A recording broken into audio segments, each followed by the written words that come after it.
c'est de présenter, de faire une présentation des rapports de l'étude. C'est ça le point le plus important, en vue de l'appropriation de cette étude par les sociétés minières, les collectivités territoriales et la société civile, en vue d'avoir leurs suggestions, leurs recommandations et leur valeur ajoutée par rapport au rapport. Le rapport a révélé, comme dans tous les pays du monde, qu'il y a une vulnérabilité à la corruption dans le secteur extractif, aussi bien au niveau de l'exploration, au niveau de l'exploitation, qu'au niveau de la gestion des recettes. Donc, il s'agissait pour nous de partager ces vulnérabilités et d'avoir le point de vue et les opinions des collectivités territoriales, de la société civile et des entreprises minières. Donc, à tous ces niveaux-là, on voudrait maintenant, à partir de cela, faire un plan d'action de lutte contre la corruption au niveau du secteur de Kédougou, qui est l'une des villes clés de l'extraction minière. Ensuite, de mettre en place enfin un comité de veille qui sera là en permanent, un comité de veille et plutôt d'alerte aussi par rapport à la corruption. Vous avez tout à fait raison.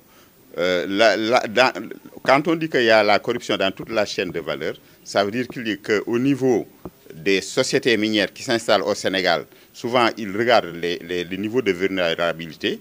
Et à partir de ce moment-là, il y a des actes de corruption. Comme vous l'avez dit, il y a un corrupteur et un corrompu.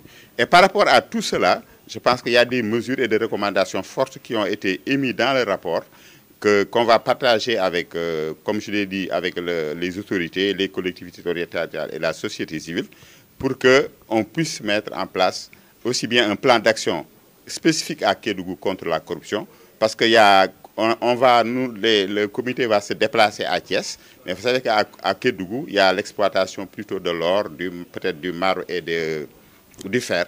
Donc il y a des spécificités locales. C'est pourquoi il y a un plan d'action de lutte locale contre la corruption qui va être mis en œuvre et un comité de veille et d'alerte qui, chaque fois qu'il y a des tentatives de corruption ou des présomptions de corruption, puisse alerter l'OFNAC qui va mettre en œuvre son arsenal juridique et son plan d'action pour faire la prévention contre la corruption.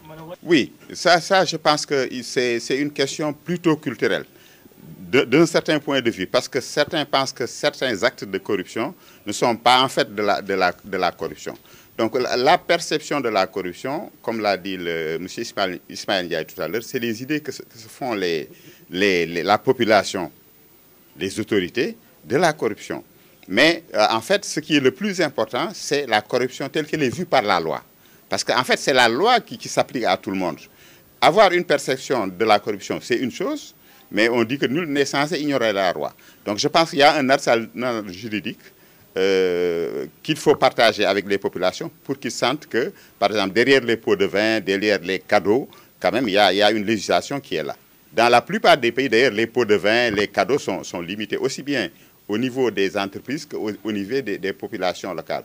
D'ailleurs, dans l'exposé de tout à l'heure, vous verrez que, par exemple, pour mitiger la corruption, il y a une charte de lutte contre la corruption aussi bien au niveau de l'entreprise.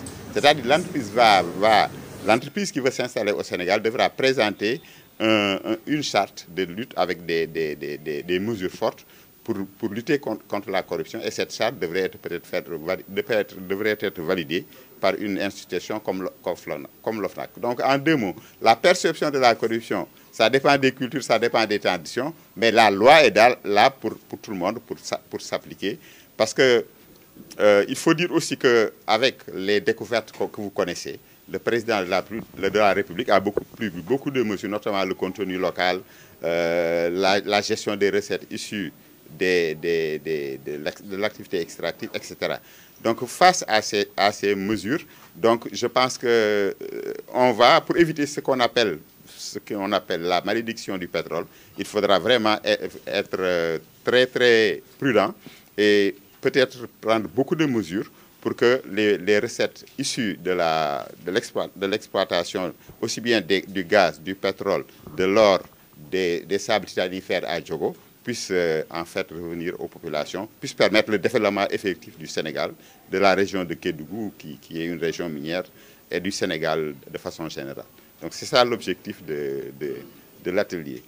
Voilà, cette rencontre, elle est hautement importante parce qu'elle participe à lutter contre tout ce qui est acte de corruption, véritablement sensibiliser les communautés, les acteurs, les parties prenantes, véritablement à l'éradication de ce fléau qui gangrène l'évolution, la bonne évolution des choses, le développement tout court.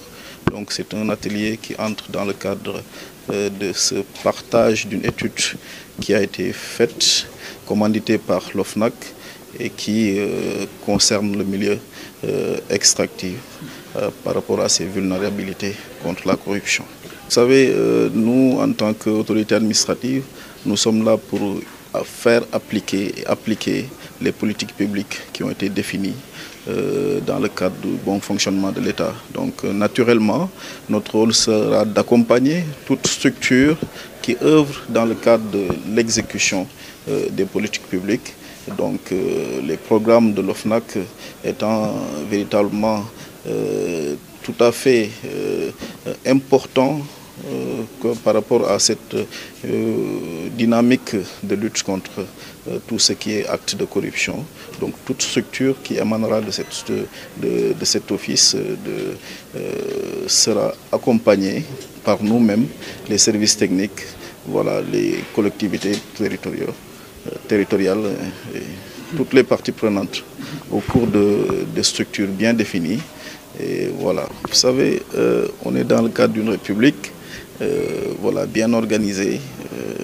Je pense que toute structure qui sera en marche de la légalité sera, voilà, on lui applique là, je pense, les règles qui sont définies et prévues pour sanctionner cela.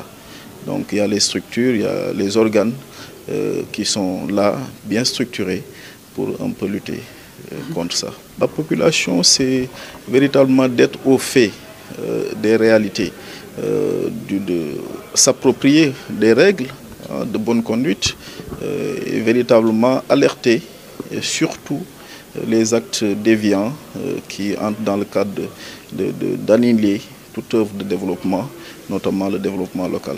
Donc l'État est là également pour accompagner tout cela et voilà.